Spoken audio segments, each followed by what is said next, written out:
জিন্না কিন্তু অসম্ভব বুদ্ধিমান লোক ছিল, তো সেই লোকটাকে আমরা ঘৃণা করতে পারি কিন্তু তার বুদ্ধিটাকে তো অস্বীকার করতে পারি না।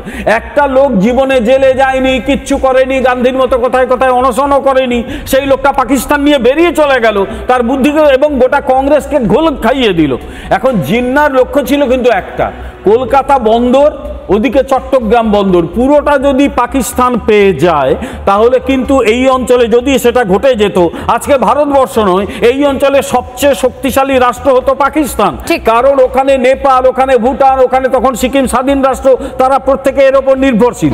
কলকাতা বন্দরের সঙ্গে দক্ষিণ পূর্ব এশিয়ার ঘনিষ্ঠ যোগ, দক্ষিণ এশিয়া, দক্ষিণ পূর্ব এশিয়াতে পাকিস্তান হতো প্রধান শক্তি। এটা কেউ বুঝুক না বুঝুক বুঝেছিলেন শ্যামাপ্রসাদ মুখার্জি। এখন হ্যাঁ, আমরা মেদিনীপুরের মানুষ হয়তো উড়িষ্যায় চলে যেতাম, কিন্তু পশ্চিমবাংলার বলে কিচ্ছু থাকতো না। সমস্যা হচ্ছে বামপন্থীরা প্রথম থেকেই ইতিহাসটা লুকিয়েছে কেন জানো?